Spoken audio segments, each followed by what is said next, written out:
Good evening to everyone. Ngayon pong gabi ay tatalakayin natin ang salita ng Diyos. Ito po ay napakahalaga para sa mga Kristiyano, bagong Kristiyano at matagal na Kristiyano.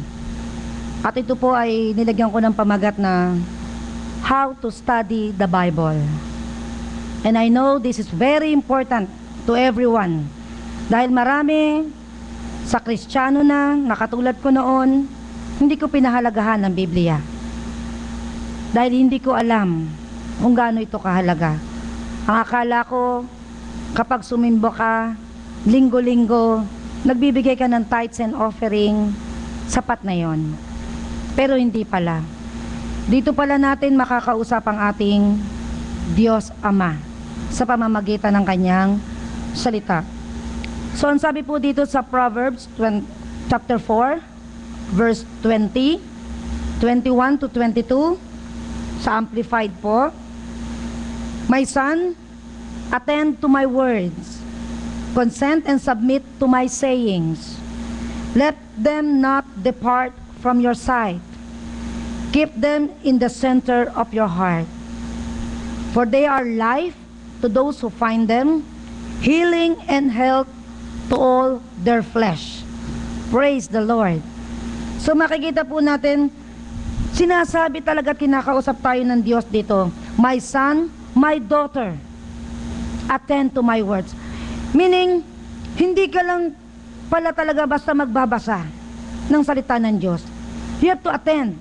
You have to incline your ears to the voice of God.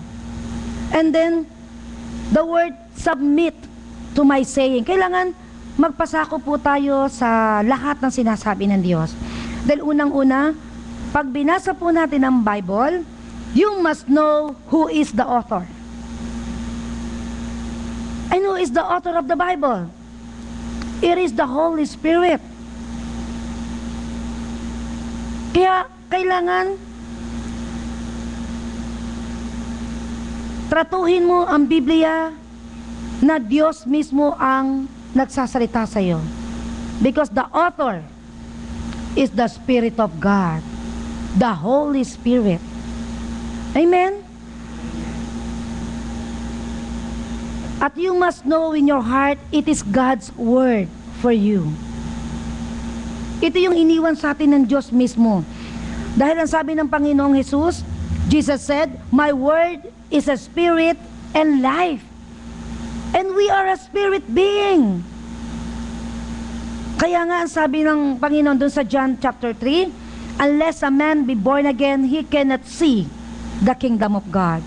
Meaning, only the spiritual person can see the spiritual kingdom of God. And the Bible is also spiritual. That's why Jesus said, My word is a spirit and life. So ito ay buhay. Hallelujah. Kaya nga po ang sabi dito sa 2 Timothy chapter 3 verse 16,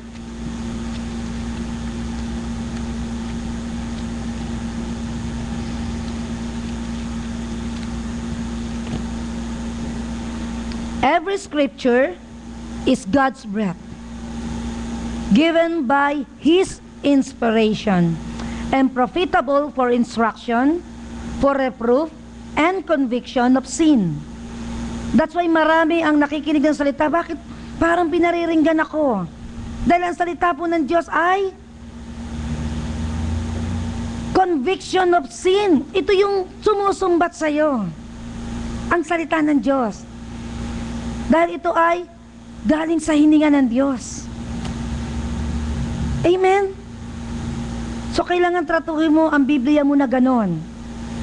For correction of error and discipline in obedience, and for training in righteousness, in holy living, in conformity to God's will in thought, purpose, and action. So makikita po natin, every scripture, every holy scripture is God's breath. Ito po ay kinasihan ng Diyos. So hindi mo to sasabihin, galing lang yan sa tao. No, it is written. It is God's breath. It is inspired by God Himself. Kaya, pag binabasa po natin ang Bible, it is God Himself ang nagsasalita sa atin. Kaya kailangan, when we read the Bible, huwag tayo magmadali. Do not be in a hurry. Di ba tayo po pag nakikipag-usap at nagmamadali yung ating kausap? Ano ka ba? Ba't ka nagmamadali? Hindi kita maintindihan. Amen? So do not be in a hurry. Kasi unang-una, hindi tao ang ating kausap. It's God. He is holy. He is in heaven. So kailangan po natin bigyan siya ng quality time. So ang pagbabasa po ng Bible, hindi po ito paramihan. Kailangan po ito in quality, not in quantity. Ang pagbabasa po ng Biblia. And we must know that the Word of God is the power of God. According to Romans 1. No? Ang sabi ni Apostol Pablo, huwag nating ikahiya ang salita ng Diyos, sapagkat ito ang kapangyarihan ng Diyos. Hallelujah! This is the power of God. And we must read this book as God is talking to you. Ito po ang iniwan na testamento sa atin ng Panginoon Diyos. At huwag po nating basahin ang Biblia as an obligation. No. Kailangan basahin po natin ito, that this is the Word of God, the Word of our Father to us. Kaya sabi niya, my son, my daughter, attend to my word.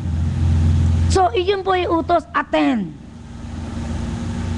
to my word. Meaning, you have to submit. At ang nagsasubmit mo, ito ay kinikilala mo ang kanyang lordship sa buhay mo. No? So, kailangan po natin na tayo ay laging mag-turn to God. Dahil, alam niyo po ba yung iba, kaya hindi sila nagkakaroon ng revelation? Dahil ang sabi po doon sa Matthew chapter 5, if you are hunger and thirst, then you will be filled. So, ang binubusog lang po pala ng Diyos sa kanyang salita ay ang mga gutom at uhaw. Pero kung ikaw ay pupunta sa church, o ikaw ay magpipray, ikaw ay makikipag-usap sa Diyos, pero hindi ka gutom, na para bang, subukan ko nga, tingnan ko nga. Kailangan, pag hinawakan mo ang Bible, at pag ikaw ay nagpunta sa church, ikaw ay, Lord, create more hunger in my heart. I want to be filled. Dahil iyon po ang salita ng Diyos. Ang gutom at uhaw lang daw ang bubusugin sa kapahayagan. Pero pag wala kang ganitong attitude, yung para bang bahala na, basta ako magsisimba, period. Na para bang wag lang di masabing makapagsimba. No. At kailangan pag ikaw ay nagbasa ng Bible, kailangan I have to read the Word of God. Nakakaramdam ka ng uwing-uwi ka na dahil I want to eat. Gusto kong pakainin ang aking kaluluwa. Gusto kong pakainin ang aking espiritu. Amen? Dahil, ang sabi ni Jesus, my word is a spirit and life. That's why, yung mga ungodly people, yung mga hindi pa spiritually alive, hindi sila magkakaroon ng interest sa Biblia because they are dead. Dahil spiritual po ito. Kaya nga sabi dun sa 1 Corinthians chapter 2, kapag ang isang tao daw ay hindi spiritual, it's too hard for him na maunawaan ng spiritual na bagay. Amen? Kaya napakahirap dalhin ang maraming tao. At yan po ang unang-unang ginagawa ni Satanas, to harden the heart of the people. Pinatitigas sa mga puso ng mga tao para ma-block yung salita ng Diyos. Hindi nila matanggap yung libreng kaligtasan na inaalok ng Diyos, na nakasulat nakasulat sa Biblia that once you believe Jesus Christ, that once you confess by your mouth that Jesus Christ now is your Lord, He will be saved. And praise the Lord, hindi na tayo mga bulag. Hindi na tayo mga patay. Amen. Kaya napakabuti po ng Diyos dahil tinanggal niya na ang ating mga spiritual na kabulagan. Kaya ngayon, unless a man be born again, he cannot see the kingdom of God. Imposible na makita niya. Dahil ang kingdom of God is heaven, and heaven is in the spirit, in the spiritual realm. So, it's very impossible sa isang tao na maunawaan niya ang spiritual na bagay. Dahil ang Diyos ang nagbigay ng hininga dito. Hiningahan niya ito. Kaya nga po, alam niyo po ba, the Word of God and the Spirit ay hindi po pwedeng maghiwalay. Marami ang nagbabasa ng Bible, pero hindi pa rin nila maunawaan. Bit nila, hindi nila maunawaan. Why? Because of the Holy Spirit na ipinadala sa kanila pero hindi nila recognize. The Spirit of God and the Word of God should be joined together always. Kasi the Word of God is spiritual, kaya kailangan natin ng Holy Spirit, banal na Espiritu, isang espiritual na siyang tutulong sa atin para maunawaan ang salita ng Diyos. Amen mo ba? So, ganun po kahalaga ito na kailangan nating tratuhin ang salita ng Diyos, na ito ay salita ng Diyos sa iyo, sa akin mismo. Kailangan magkaroon ka ng personal encounter with God by His Word. At iba po ang magiging karanasan mo. No? At alam niyo po ba, ang salita ng Diyos, ito ang huwag na huwag nating gagawin. Yung babasahan natin ang salita ng Diyos na punong-puno ka ng paghihiganti. Na meron kang vengeance sa iyong puso. Meron kang ngit-ngit, galit, sama ng loob, unforgiveness dito sa iyong puso. Bakit kaya? At punong-puno ka ng duda at takot.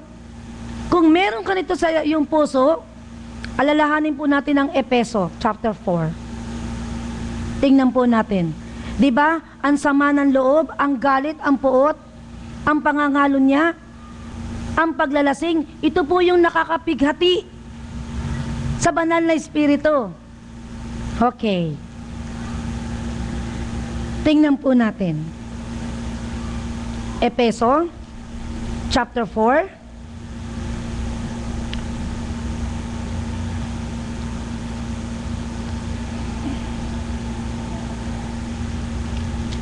Ang sabi po dito,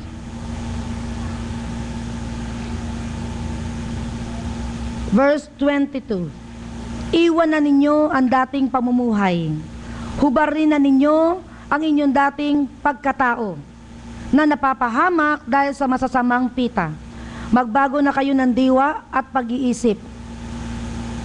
At ang dapat makita sa inyo ay ang bagong pagkatao na nilikhang kalarawan ng Diyos.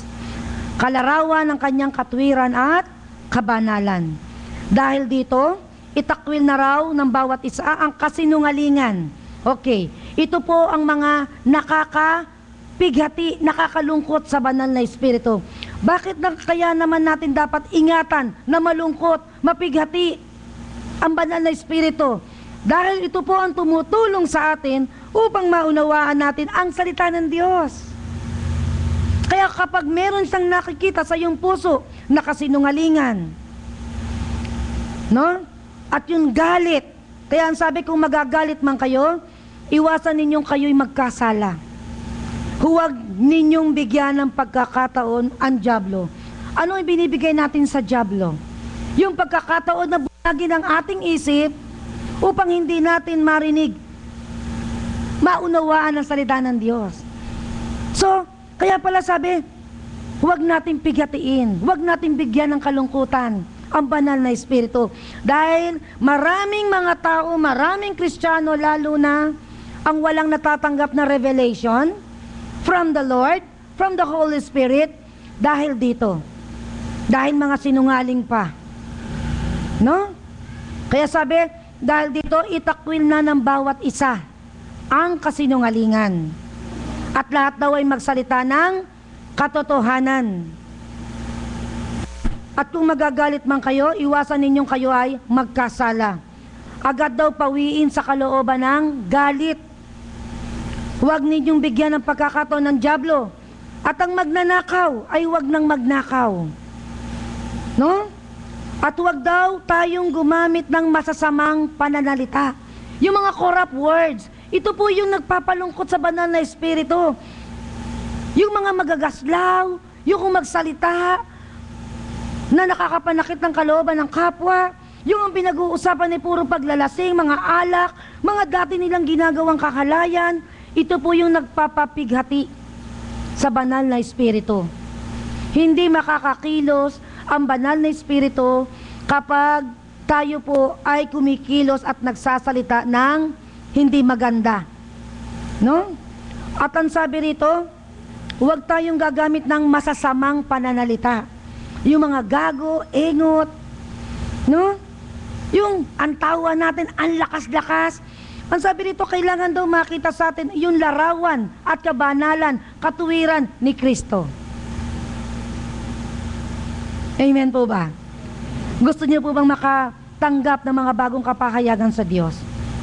Ingatan daw po pala nating malungkot yung nagtuturo sa atin, yung tumutulong sa atin, and that is the Holy Spirit. The Holy Spirit is very important sa bawat isa. Kaya yung iba, bakit ganun ang tagal-tagal ng Kristiyano? Hindi magkaroon ng interes sa Bible. Diba? Pagka binasa ang Bible, bakit ganun? Nakita niya yung kapahayagan, bakit ako hindi ko makita? Eh paano punong-puno ka pa ng galit? Punong-puno ka pa ng kasinungalingan? Diba? Tapos ang mga salitang lumalabas sa'yo, hindi tama. Nakakasakit sa kapwa. Diba? Sikapin daw natin lagi na ang pangungusap daw natin ay yung makabubuti at angkop sa pagkakataon upang pakinabangan ng mga makaririnig. At ang sabi rito, so inisa-isa po yun, pagdating sa verse 30, at huwag ninyong dulutan ng pighati ang Espiritu Santo. Dahil ito po yung nagtuturo sa atin. Tingnan po natin doon sa physical. Di ba ang teacher, kapag ka malungkot, wala sa mood magturo, di ba? Wala tayong makuhang maganda sa kanya. Bakit wala sa mood si teacher? Wala tuloy kagana-gana magturo. So ganun din po yung Holy Spirit. Hindi kanya maturuan because He is holy. He is holy. No? At wag mo rin kalilimutan na siya'y nandito. Naririnig niyan lahat ang sinasabi mo. Alam niya lahat din ang ginagawa mo, kung saan ka pumupunta. Alam niya. Walang may tatago sa Diyos. Ang sabi rito, huwag pighatiin, dulutan ng pighati ang Espiritu Santo sapagkat ito ang tatak ng Diyos sa inyo, ang katibayan ng inyong katubusan pagdating ng takdang araw. Ito pa raw ang dapat nating alisin, at ang mag-aalis daw po nito ay tayo. Alisin na ninyo ang lahat. Ang sabi rito, lahat ng sama ng loob. Ikaw ba'y maraming sama ng loob? Ang sabi ng Diyos dito, alisin mo yan. At hindi Diyos ang mag-aalis, kundi ikaw. Alisin mo lahat yan. Dahil hindi makakakilos, hindi mo maririnig ang wisdom from the Holy Spirit, ang revelation from the Holy Spirit. Hindi mo maririnig yan. Kaya sabi na iba, bakit ganun? Basa ako ng basa. Ba't walang nangyayari sa buhay ko? Eh hindi naman kumikilos yung helper mo eh. At saka yung Holy Spirit mo eh. Yung teacher mo hindi kumikilos. Dahil alam niyo po ba na ang Diyos, ang Espiritu Santo, ang nagpapalago ng salita na naririnig mo? Na kaya hindi pumapasok, nagrerema sa puso mo yan? Na para bang ikaw ay nakikinig pero parang wala lang dahil punong-puno ng galit. Sama ng loob ang iyong puso at kita yun ng banal na Espiritu.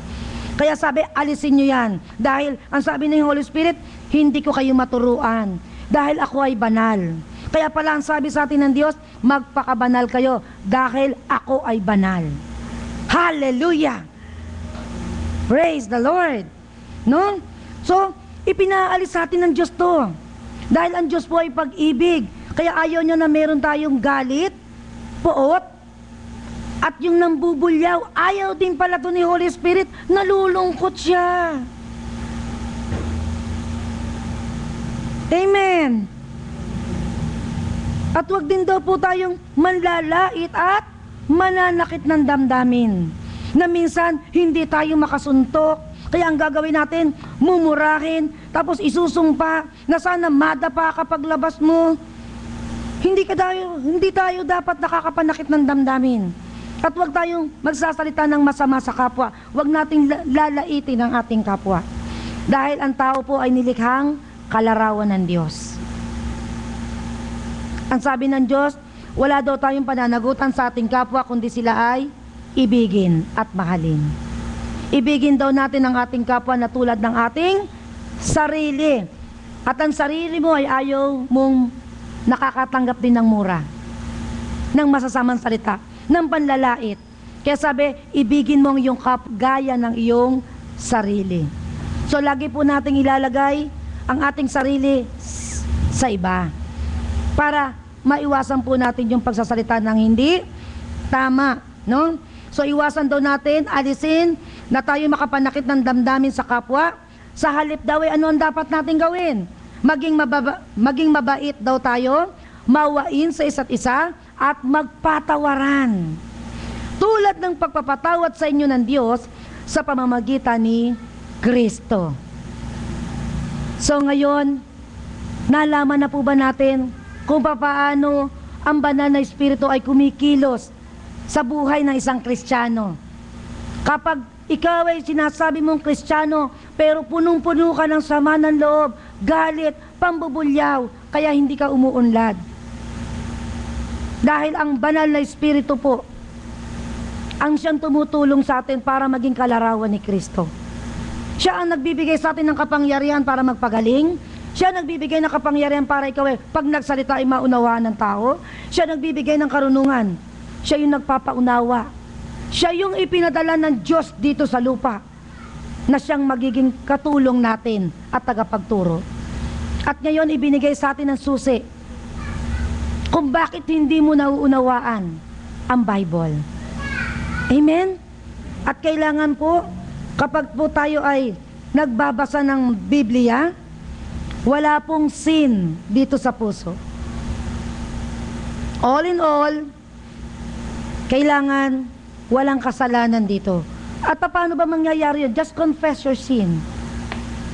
At alam mo sa sarili mo, yung kahinaan mo, yung lagi kang galit, lalo na, yan ang number 1 Kaya binibigyan tayo ng tao na laging nakakapagpagalit sa atin. Yun ay padala ng kaaway para hindi makakilos si Holy Spirit. Dahil alam ng dyablo na malulungkot si banal na Espiritu kapag ikaw ay nagalit. Kaya pala pag may nagagalit, may nagmumura sa'yo, ignore, parang wala ka narinig. Anyway, we are dead. Diba? Pinako na tayo, nilibing na tayong kasama ni Kristo, at ang patay ay wala ng response. Hindi na yan dapat naapektuhan. Hallelujah! Pero kung ikaw ay naapektuhan pa, ay buhay ka pa. Kailangan kang ipako ulit. Kailangan kang ilibing para ikaw ay tuluyan ng mamatay sa laman. Kasi tayo ay spiritually alive na po. Kaya hindi na po tayo dapat nagkakaroon ng sama ng loob na meron ka lang marinig na konti, parang ako pinatatamaan nun sasama na loob mo. So, inisa-isa po natin ang nagpapalungkot sa banal na Espiritu na dapat yan po pala ang ingatan natin na huwag malungkot. Dahil siya mismo ang magtuturo sa atin, siya ang magtutulak sa atin para ang buhay na spiritual ay tumaas. Siya ang nagpapaunawa. Siya ang nagga-guide ng lahat. Di ba? Those who are led by the Holy Spirit are sons of God. So kung ikaw ay led by your emotion, led by other people, you are not sons of God. Ang sabi, those who are led by the Holy Spirit. At sino yung nileled ng Holy Spirit? Yung walang sama ng loob. Yung hindi nagagalit. Na kung magalit man, ang sabi, huwag mong pabababain ang araw. Huwag kang matutulog ng galit. Dapat mag-confess ka na agad. Dapat alam mo itong salita na ito. At ma-share po natin ito sa iba. So kailangan, pag nagbabasa po tayo ng Bible, andun lagi yung ating kauhawan. Dahil ang sabi dito sa Ecclesiastes, chapter 8, verse 4, where the king is, there is power. So where is our king? Our king is the word of God, is Jesus. So there is power. The power is there, where the king is. And our king, our master is Jesus Christ. And Jesus Christ is the word. So there is power in the word. Hallelujah. Praise God. So when you read the word of God, just believe and act on it. Kailangan mong kumilos, paniwalaan mo ito, no? And then you will read the word of God by faith. Hindi yung totoo ba ito? No? Natatakot tong subukan na yung sinasabi ng Diyos na dapat pala to in faith. Pag sinabing in faith, kailangan paniwalaan mo lahat ng sinasabi rito. Amen. And then, kailangan po, alam niyo po ba, if you want to stay in the presence of God, just read the Bible. Because the Word of God is the presence of God. Kaya pansinin po ninyo, pag magbabasa ng Bible, saglit lang, tulog ka na. At bakit ka nakakatulog? Bakit nagagawang patulugin ka? Dahil ang dami mong galit.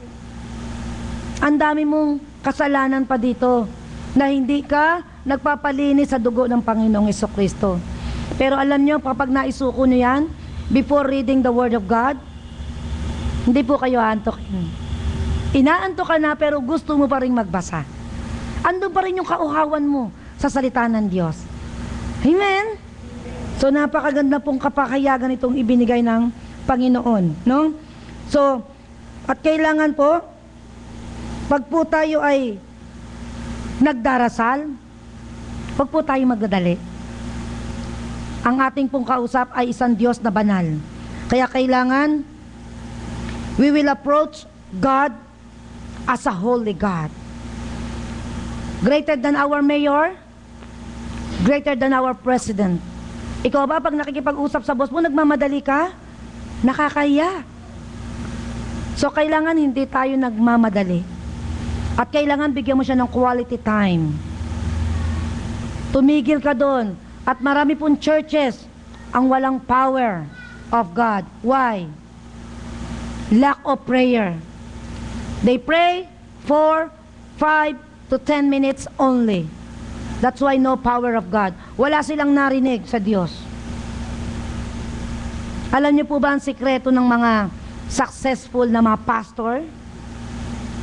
3 hours na nakaluhod sa Diyos. Naghihintay sa hari. Diba? Tayo pag may kailangan, lalo na pag nag-a-apply, diba, ng trabaho, we're willing to wait doon sa mag-i-interview. Ay, why not to the King of Kings? Na ikaw ay maghintay. Diba? Pero napakahirap po talaga. Pero kailangan po natin. Kaya nga sabi ng Hebrew 11:6, without faith, it is impossible to please God. Kailangan manali ka na nandun, andun ang Diyos, andyan ang Diyos. Kaya sabi, those who come to God must believe that He exists. Andyan lang siya sa'yo. Nakatingin siya sa'yo. Tinitingnan lang niya ang attitude mo if you're willing to wait. And then you will feel the presence of God. Kapag ikaw ay naghihintay sa Kanya. Pero masyado tayong mainipin. Kaya wala kang kapahayagan. Hindi mo maintindihan ng Bible. Alam nyo, pag matagal po kayong tumitigil sa presensya ng Diyos, biglang gaganyan yan Natutuwa nga ako dahil nung ito lagi kong ginagawa, ang bilis ng revelation. At inalis ko lahat. At kung nagkakasala man ako, Lord, forgive me. I know. Merong conviction ng Holy Spirit Nagkasala ka. Lord, I'm sorry. Forgive me. Pinapahayag ko ngayon ang kasalanan ko. Totoo, nagkasala ako. Huwag na tayong mangangatwiran. Kasi siya naman ang nauna Ako naman, nag-react lang No. Kailangan, Lord, we must be like David. I have sinned. Andun yung humility. At pinatawad siya ng Diyos. Amen? So ano ang sikreto? The Holy Spirit. The Holy Spirit. Kaya pala sabi, huwag niyong bigyan ng pigati yan dahil hahanapin niya ng Diyos pagdating ng rapture. Akala mo Kristiyano ka pa, hindi na pala. Baka maging katulad ka ni Samson. Nakala niya nasa kanya pa ang Espiritu ng Diyos, umalis na pala. Bakit? Naglunoy sa kasalanan, sa kahalayan, nagbabad kay Delilah, hindi nagbabad sa Diyos. Nagbabad sa kasalanan. Mas inuna ang kasalanan, ang ibang tao kaysa sa Diyos. So we must give the best and quality time to God. Because He knows the plans for us. The plans for us is to prosper us. Siya nakakalang kung paano tayo uunlad. Kaya kailangan, dun ka sa Kanya magbabad. Siya po ang Diyos na tumutugon sa panalangin. At yan po ang sikreto. Ikaw ay magiging matagumpay na Kristiyano kapag active at laging masaya si Holy Spirit sa buhay mo. Dahil marami siyang ipapahayag sa iyo. Marami. Amen po ba? So, iyan po ang may share ko sa inyo to how to read the Bible. At makikita nyo po ang relasyon nyo sa Diyos, palalim ng palalim, pasarap ng pasarap. And worship God. Kasi ang sabi ng awit 115, verse 4 to 8, kung sino raw ang sinasamba mo, magiging katulad ka niya. Kaya kung ang sinasamba mo'y pera, magiging mukha kang pera. Diba? Kaya sabi ng Diyos, you cannot serve two master. You cannot serve God and mammon, money. Kaya yung iba kita nyo, kapag puro pera, mukhang pera na. Diba? You serve God. You worship God. At ang sabi ng awit 115, verse 8, you will be like God. Magiging kamukha mo ang sinasamba mo.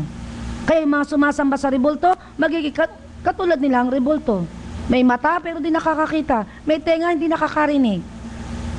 At yun po'y nakasulat.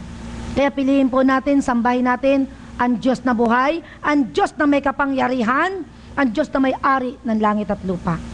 At magiging katulad niya raw tayo. Kasi isasama niya tayo sa langit na kasama niyang maghahari. Hallelujah! What a great, great God! Praise the Lord! Hallelujah! So, yun lang po ang aking ma-share sa inyo sa gabing ito. At nawa ay ito ay magrema sa inyong mga puso. Huwag niyong kalimutan na ang lahat ng kasalanan ay doon po nalulungkot ang Panginoon, ang banal na Espiritu. So tayo po'y manalangin. Father God, we thank you very much sa iyong kapahayagan ngayon through the power of the Holy Spirit that is in us. Thank you very much, Holy Spirit. Inireveal mo po sa amin kung saan ka nalulungkot, kung saan ka napipigati sa mga ginagawa namin. Kaya mula ngayong gabi, O Diyos, pipilitin po natin na lahat ng mga bagay na ito ay itakwil namin sa aming buhay. Dahil nais namin na maging matagumpay, isang Kristiyanong maalab, isang Kristiyanong totoo. Ito po ang nais namin. At ang susi po pala ay nasa iyo, banal na Espiritu. Kaya handa po kami magpaturo, handa po kami na kami ay bigyan mo ng kapahayagan. Naalaman na po namin ngayong gabi ang mga hadlang, kaya hindi ka makapagsalita sa amin. Maraming pong salamat, Ama, sa pangalan ni Jesus. Amen and amen. Ooh, thank you, Lord.